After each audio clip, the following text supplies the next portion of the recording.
अस्सलाम वालेकुम सर। वालेकुम अस्सलाम रहमतुल्लाहि व बरकातुहू। हमारे वीडियो बटकरीज के इस एपिसोड में आपका इस्तकबाल है। तो मैं आपसे ये पूछना चाहता हूँ कि आप पिछले तकरीबन 50 साल से भटकल में हैं, तो आपका जो है सफ़र भटकल में कैसा रहा? आपके अंजुमन में जो है आपने तकरीबन 35 साल तक खिदमत अंजाम दी। कई लोगों को जो है हमारे लड़कों को इंटरनेशनल लेवल, नेशनल लेवल और डिस्ट्रिक्ट और स्टेट लेवल में मेडल्स और इनामात दिलाए, जिसका श्रेय जो है आपको जाता है। तो आपने ज़िंदगी के सफ़र के बारे में आप हमें मुख्तसरन बताइए कि आप कहाँ से शुरू हुए, पहले आपने कहाँ तालीम हासिल की, भटकल में कैसे आना हुआ आपका, और उसके बाद जो है अंजुमन से आपके ताल्लुकात कैसे रहे, और आपके रिटायरमेंट के बाद जो है आपकी जो है मसरूफियात क्या है, और आज भी आप अंजुमन को मिस करते हैं या अंजुमन के बारे में सोचते हैं, या अगर ज़रूरत पड़े तो अंजुमन की खिदमत करने के लिए तैयार हैं। तो आप हमें मुख्तसरन ये सब चीज़ें बताएंगे। सबसे पहले जो आपने सवाल किए हैं कि मेरा एजुकेशन कलगटगी से प्राइमरी सेक्शन कलगटगी में हुआ। उसके बाद मेरा SSLC रानी बिनूर के हनुमान मट्टी इस करिए में हुआ कि मैं SSLC पास करने के बाद जब कि उसके बाद मुझे आगे पढ़ने की ख्वाहिश तो थी, लेकिन वालिद की पोजीशन थी कि उस वक्त वो वहाँ से ले जाकर दूसरे गांव में ले जाकर मुझको रखना मुनासिब नहीं समझे। तो फिर मुझे 1 साल तक इंतज़ार करना पड़ा। अचानक मेरे उस्ताद, अभी भी मेरे उस्ताद मुझे हैं, वो अचानक उनके दिमाग में आ गया कि ये बहुत ही अच्छा स्पोर्ट्समैन है और अच्छा स्पोर्ट्स कर सकता है, इसीलिए इसको PE टीचर बनाएंगे। कहते हुए उन्होंने ये बात तय की कि हमारे वालिद से। आप स्कूल के ज़माने में, अपने स्कूल के ज़माने में भी स्पोर्ट्स वगैरह में हिस्सा लेते थे? कौन से गेम में ज़्यादा हिस्सा लेते थे आप? मैं high jump, javelin throw, kabaddi player, volleyball player, kho-kho player, allrounder था। अच्छा। तो इसीलिए कि उन्होंने सोचा कि इस लड़के को सीधे ले जाएंगे, CPET को डालेंगे कि हो सकता है कि आगे बढ़कर उसकी ज़िंदगी संवर जाएगी। ये सोचकर उन्होंने मुझे धारवाड़ ले जाकर मल्ल सज्जन व्यायामशाला के अंदर दाखिला दिलाया। 1 साल मेरा कोर्स था SSLC के बाद, कि वहाँ से SSLC के बाद 1 साल होते ही 1971 की बैच थी मेरी। 1971-72 के अंदर मैंने CPET को पास किया। 68-69 में मेरी SSLC ख़त्म हो गई थी। 71-72 के अंदर मेरा CPET पास किया। जैसे ही पास किया तो एक गांव में मुझे ऑफ़र आ गया कि वहाँ पर जो रानी विनोद के करीब एक करिया है देवरगुड्डा नाम का, वही कन्नड़ा स्कूल थी। बच्चे बहुत कम थे, पुअर स्कूल, और माहौल भी बहुत ही पुअर था, कि वहाँ पर मुझे अपॉइंटमेंट मिला कि वहाँ मैं 1 साल या 2 साल वहाँ पर काम किया। उसके बाद वहाँ से छोड़ के चला गया। उसके बाद बहुत जगह पर इंटरव्यू दी, लेकिन इंटरव्यू में कामयाब रहा, लेकिन एडवांस में सिलेक्शन हो जाता था। सिर्फ नाम के लिए इंटरव्यू बुलाते थे और ऐसे हमको भेज देते थे।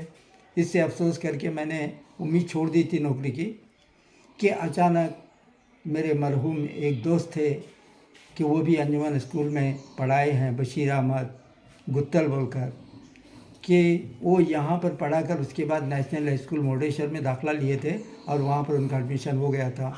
कि वो अचानक एक दिन मैं वॉलीबॉल खेलने के लिए दूसरे गांव में था, वो अचानक उसी रास्ते से भटकल को आने का वो रास्ता था तड़स, वहाँ पर मैं बैठा हुआ था। अचानक उतरे और मुझको देखकर अचानक आकर भाग कर आ गए।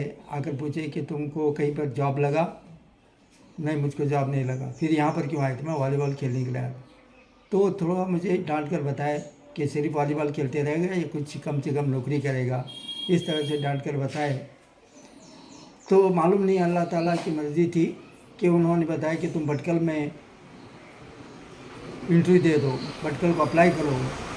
मैं सोचा कि भटकल कहाँ है, मुझे मालूम भी नहीं था भटकल कैसे है, ये मालूम भी नहीं था, वो जगह का नाम भी नहीं सुना था मैं। कि अचानक उन्होंने बताया कि तुमने भटकल को एप्लीकेशन, मेरे पास एप्लीकेशन डालने के लिए पैसा भी नहीं, मैं एप्लीकेशन भी नहीं डालता हूँ। तो मेरे मरहूम दोस्त, बहुत ही जिगरी दोस्त थे मेरे, कि उन्होंने बताया कि ठीक है, एक काम करो, तुम एक एप्लीकेशन, एक वाइट पेपर एप्लीकेशन लिख कर दे दो और मैं वहाँ से डाल देता हूँ एप्लीकेशन, बोल के बताया। लेकिन उस वक्त उनकी बस जाने वाली ही थी वो अचानक मैं एक चार आने का एक वाइट पत्ते के ऊपर नीचे सिग्नेचर करके भेज दिया कि मेरे दोस्त ने यहाँ पर उसको अप्लाई भी किया। अप्लाई करने के बाद 4-5 दिन के अंदर मुझको इंटरव्यू आ गई अंजुमन हाई स्कूल से, भटकल से। मुझे खुशी इतनी हुई कि मैं इतना पोस्टर ऑर्डर और सर्टिफिकेट प्रिंट करके इतना भेजने के बाद में कहीं पर मेरा जॉब नहीं लगा। ये मामूली से वाइट पेपर के ऊपर मुझको इंटरव्यू बुलाए, मुझे खुशी बहुत हुई कि उसके बाद मुझे ऐसे वैसे करके तारीख दिए थे, वो तारीख को मुझे आना था। वैसे ही मैं इंटरव्यू को आ गया। उस वक्त मेरे मरहूम उस्ताद चंपा मास्टर थे जो सीनियर मुझसे, वो फिजिकल एजुकेशन टीचर थे। तो इंटरव्यू में सबसे पहले एक 10-12 लोग कैंडिडेट आए थे, उसके अंदर कैंडिडेट में मैं भी एक था कि इंटरव्यू को बुलाया गया। कि इंटरव्यू बुलाने के बाद चंपा मास्टर ने मुझे इंटरव्यू लिए और इंटरव्यू में बहुत सारे सवाल के जो सवालात मेरे मुताबिक थे, जो मेरे मजमून के मुताबिक थे, मुझे जो भी पूछे मेरा फटफट के जवाब मिला और खुश हुए। लेकिन एक बात में अटक गया मैं कि मुझे उर्दू उतना फसी उर्दू नहीं आती थी, क्योंकि हम खलिए में अपना एजुकेशन वगैरह किए हुए, मेरा मीडियम कन्नड़ा था। इसीलिए कि मुझे ये परेशानी हुई कि उर्दू में ठीक तरह से बात करना मुश्किल हो रहा था। फिर भी चंद वहाँ जो मैनेजमेंट मेंबर थे, हमारे अम्बारी साहब के वालिद थे उस ज़माने में, और गनी साहब थे, ये सब देख कर ताज्जुब हुआ उनको कि ये पट करके जवाब दिया है लेकिन एक उर्दू नहीं आती है। तो उस्मान हसन मास्टर थे, वो बताए कि आपको उर्दू नहीं आती, आपको सीखना पड़ेगा। मैं सीखूंगा। आपको नाम लिखना आता है क्या पूछे? मैं उतना ही सीखा था एक बचपन में, मेरा नाम उर्दू में लिखना, सिर्फ नाम लिखना उतना आता था मुझको कि मुझे लिखने के लिए पेपर दिए। पेपर देने के बाद मैं लिखा और फिर क्या बताए उस्मान मास्टर बताए कि आप ऐसे लिखो, मेरा नाम मोहम्मद निज़ाम मोहम्मद गौस मुमीटी, इतना लिखो। मुझे सिर्फ प्रैक्टिस किया हुआ मोहम्मद निज़ाम मोहम्मद गौस मुमीटी इतना ही प्रैक्टिस किया था, फिर मेरा नाम लिखने के लिए मुझको नहीं आता था। तो ये थोड़ा परेशानी, फिर भी वो देखने के बाद खुश हो के आप थोड़ा ठहरिए, आप बैठिए, हम आपको बात करेंगे। मालूम नहीं कि अल्लाह ताला उनके अंदर ही क्या बातें हुई, मालूम नहीं है कि चंपा मास्टर जैसे आए, निज़ाम आप बैठिए, आपका सिलेक्शन हो गया, इस तरह से उन्होंने बताया। मेरे आंखों में से पानी आ गया, क्योंकि कई सालों से 7 साल मैं खाली रहा। 1971-72 से छोड़ने के बाद 77 तक मैं खाली रहा। तो जब मुझे जॉब मिला बोलने के बाद मुझे आंखों में से पानी आ गया कि मैं सबसे पहले मेरे दोस्त का शुक्रिया अदा किया, अल्लाह ताला का भी शुक्रिया अदा किया कि अचानक मुझको नौकरी लग गई। बहुत खुशी हुई कि सिर्फ 100 रुपये लेकर मैं भटकल को आया था यहाँ पर, 100 रुपये लेकर। ये 100 रुपये में आकर सब दोस्तों को चाय पिला के वापस जाने के तक पैसे बच गए थे मेरे पास।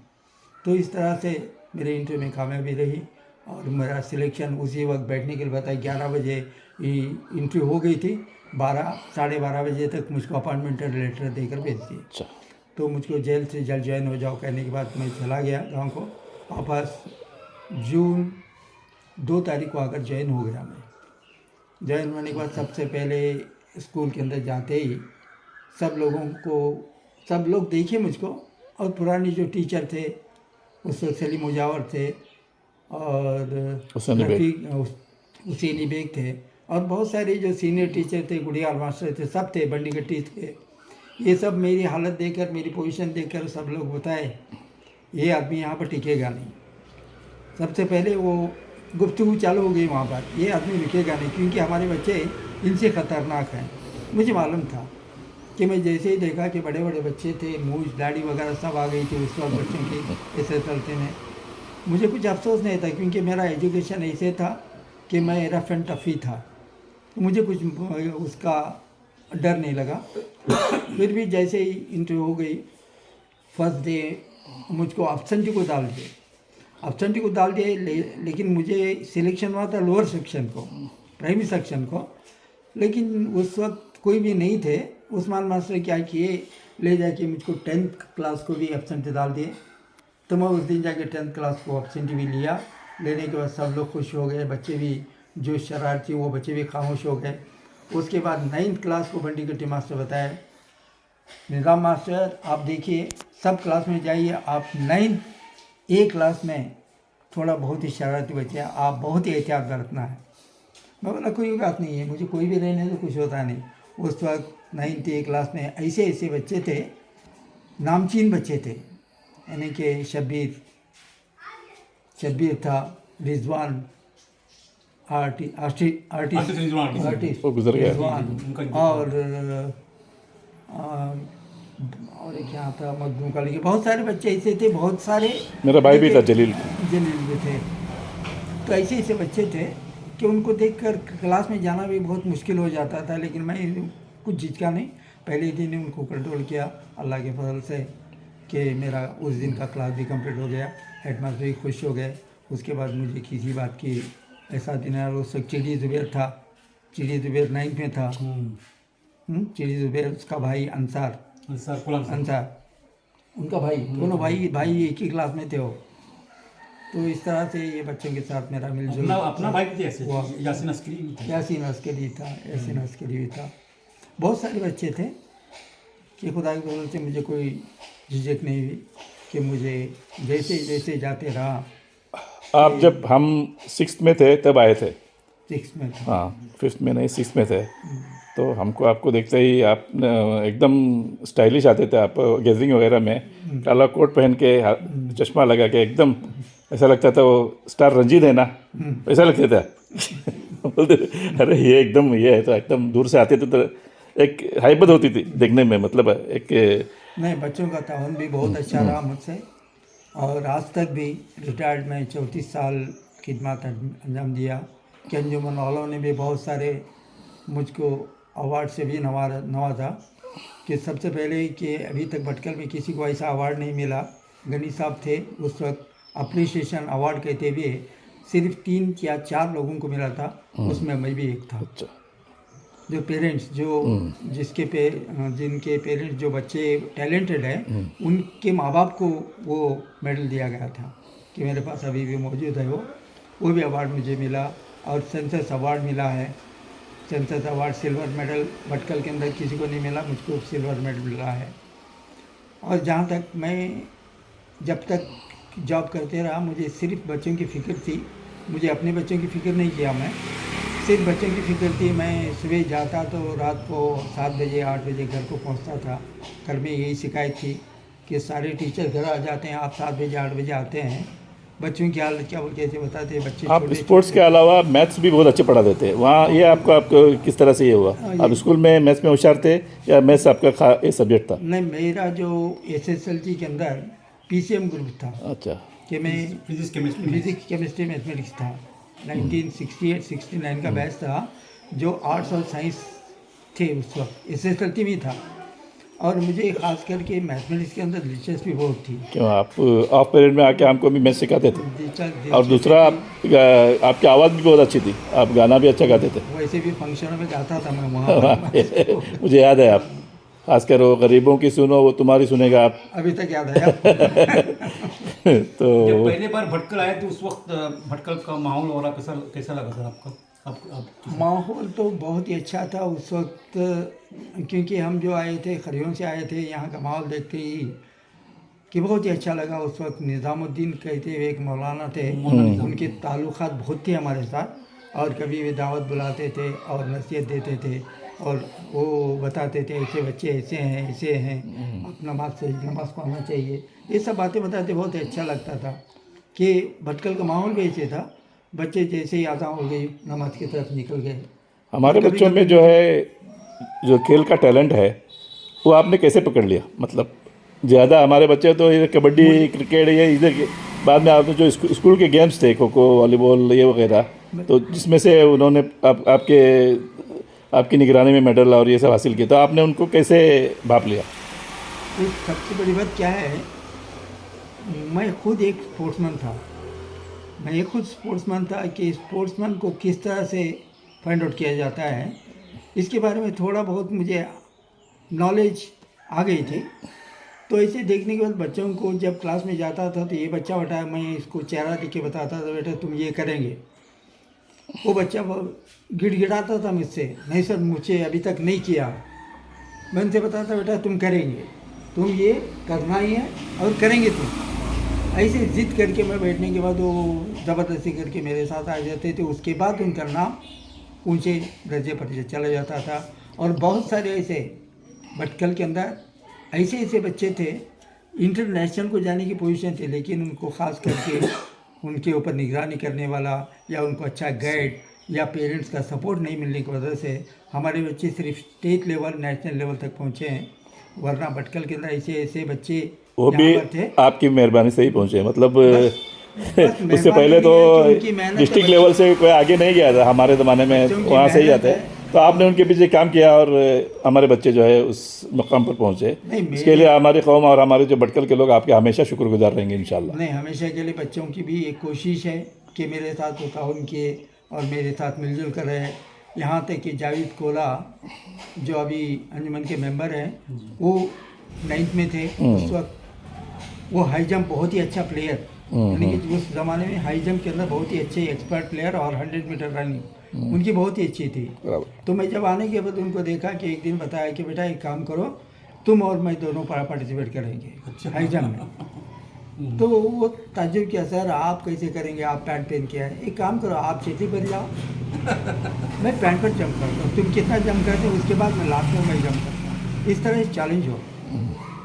तो एक दिन वो जंप देख के हैरान परेशान हो गए। एक दिन सलीम मुजावर आए, ऐसे आके दोनों मिलकर चाय पीने के लिए जा रहे थे। सलीम मुजावर होता है, अगर तुम इसको जंप करेंगे मैं सारे लोगों को पार्टी देता हूँ, एक काम करो तुम इधर ही ठहरो, मैं सिंगल जंप 2-3 जंप नहीं लेता हूँ, एक ही जंप के अंदर उसके अंदर क्लियर करता हूँ। तो सलीम मुजावर सर ठहरे और मैं जंप किया, उस क्लियर किया, करने में भागना शुरू किया, अरे चापला नहीं ना होता।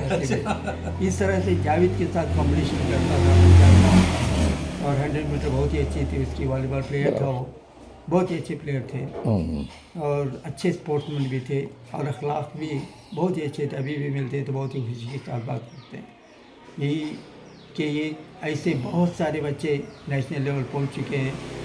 मेरे अंडर में मेरे ख्याल से सबसे ज़्यादा मेरे पास लिस्ट है, उसका नाम मैं पूरा लिस्ट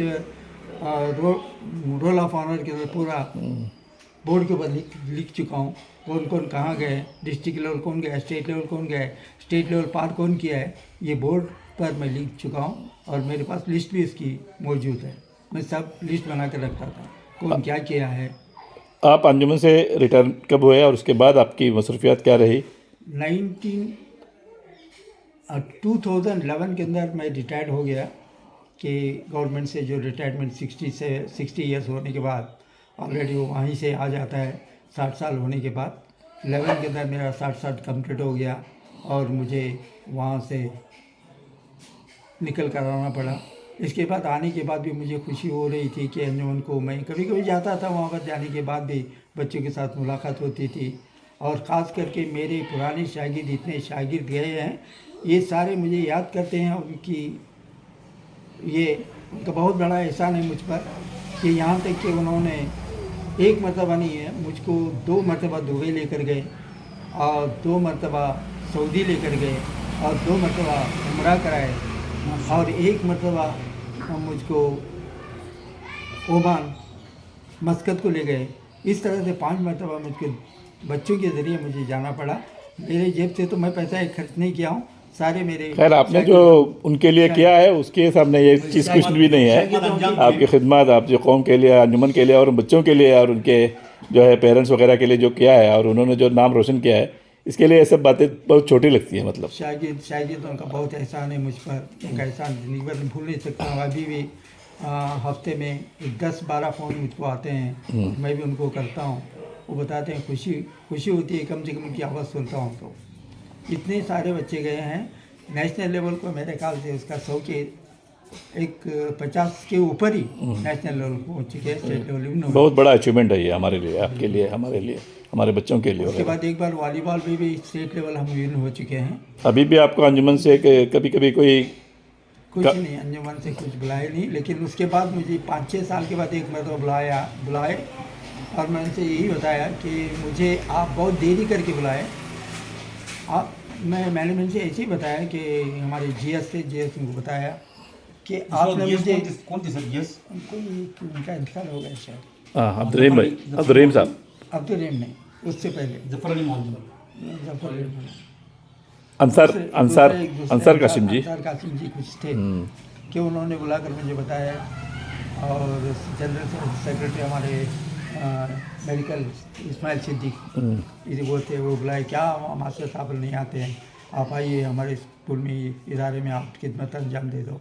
मैं बोला आप बहुत ज़्यादा देरी की है सर, मैं अभी नहीं आ सकता हूँ, क्योंकि आप 5-6 साल के बाद मुझको याद किए, उसी वक्त याद किए तो मैं प्लेटिनम जुबली फंक्शन में तो आपको इनवाइट किया था ना? नहीं किए हैं। वो कोई फंक्शन में कभी तक नाम भी लेते नहीं हैं और बुलाते भी नहीं। मैं अकेला नहीं हूँ, ऐसे कई मेरे उस्ताद हैं जो मेरे साथी थे, उनको भी इनविटेशन नहीं वगैरह कुछ नहीं है। ये बहुत अफसोस की बात है। तो खैर उनको मसरूफ़ात में भूल गए होंगे, वो बड़ी बात नहीं है। फिर भी मैं जाकर आया वहाँ पर, अंजुमन के फंक्शन में चला गया था और जाने के बाद भी खुशी हुई कि फंक्शन बहुत ही अच्छा रहा। अल्लाह ताला उनके अभी हम भी अभी मैट्रिक हमारा SSLC हो के 44 साल हुए। सबसे ज़्यादा मैं आपसे ही मिलता हूँ। सही से बिल्कुल सही, समझिए, बिल्कुल। हम सब पहले से मुलाकात होती है, बाज़ार में भी मिला था, एक बार इधर भी आया था। तो हालांकि आप स्पोर्ट्स के टीचर थे, हम स्पोर्ट्स में कोई ये नहीं थे, लेकिन आपकी जो ये है 2-3 चीज़ें मुझे बहुत याद है। नो मूवमेंट, हेलमेट उतारो और 2-3 चीज़ें आपके है ना, मैं हमेशा याद करता हूँ। तो यही तो बातें, यादें जो हमारे साथ हैं, यही हमारे साथ रहेंगी। बहुत बड़ी बात है कि आप तो इतना याद करके जो पुराने उस्तादों को आप जमा करने का एक जो जिम्मेदारी उठाए हैं, ये बड़ी बात है कि सबको नहीं आती है, कि आप तो इतना कर रहे हैं। अल्लाह ताला उसके मेरा बाद तो अभी तो भटकलिस जो पोर्टल है, मैं उसमें ऐसे ये करता रहता हूँ। पहले भी 10-20 आदमियों को इंटरव्यू वगैरह करता हूँ। अभी कल गुड़गार मास्टर का लिया, आज आपका, फिर अगर कोई है तो कॉलेज और स्कूल के जो हमारे टीचर्स और प्रोफेसर वगैरह हैं, उनका एक सिलसिला इंशाल्लाह ऐसे करो। आप दुआ कीजिए, इंशाल्लाह आपकी दुआ चाहिए। और आपका जो है बहुत बहुत शुक्रिया, आपने हमें वक्त दिया और हमसे बात की। तो इंशाल्लाह अल्लाह आपको सेहत और तंदुरुस्ती अता करे। और आप ऐसे नहीं मत सोचिए कि अंजुमन आपको भूल चुका है, आप भी कभी कभी जाते रहिए। नहीं भूला बल्कि नहीं, लेकिन उनके मशरूफात ऐसे नहीं, हम इदारे चला रहे हैं। नहीं, वहाँ पे बैठे हुए लोग क्या है, कोई एक दो आपके ज़माने के नहीं रहते हैं, तो उनको क्या रहता है, तो झट से ख्याल नहीं रहता है। तो आप भी कभी कभी वहाँ जाइए, चाहिए तो हम आपके साथ चलेंगे, वहाँ पर देखिए आपके। नहीं अगर बुलाएं ना बुलाएं, मेरा अंजुमन है, मैं वहाँ जाता रहूँ। तो कभी कभी वहाँ के उस्तादों से मिलिए, वहाँ के बच्चों को आप रूटीन पे मैं जाऊँगा, मैं कभी जाता ही कभी हूँ, क्योंकि बच्चों मैं के भूल साथ नहीं इंटरेक्ट सकता हूँ। कीजिए।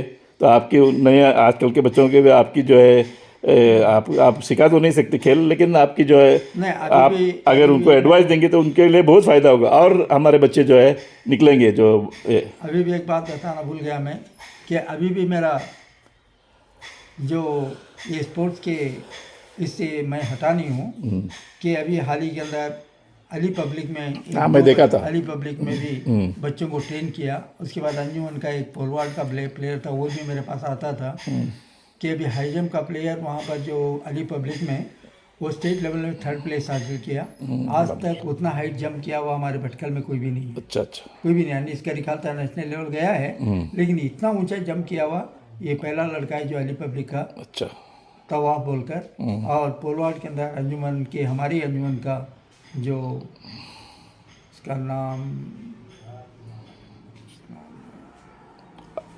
वो एक लड़का पोलवाड में, वो भी 3rd हासिल किया। अच्छा वो फर्स्ट प्लेस आने वाला था, उसका बदकिस्मती वो नीचे गिर गया, नीचे गिरने से मार लगा उसको, वरना वो भी फर्स्ट प्लेस आने के चांसेस थे। चलो ठीक है, आपका बहुत बहुत शुक्रिया, आपने हमें वक्त दिया और आपने अपने तजुर्बात और जो है अपने एक्सपीरियंस वगैरह हमसे शेयर किए। इंशाल्लाह हमारी दुआएं और हमारे पूरे कौम के और आपके पूरे हज़ारों स्टूडेंट्स की दुआएं आपके साथ हैं। अल्लाह आपको सेहत और तंदुरुस्ती अता करे, और इंशाल्लाह उम्मीद है आप आगे भी जो है अपनी खिदमत अंजाम देते रहेंगे। बेशक। हमसे बात करने के लिए, विजय भटकली से बात करने के लिए हमारी तरफ से बहुत बहुत शुक्रिया। जज़ाकल्लाह खैर।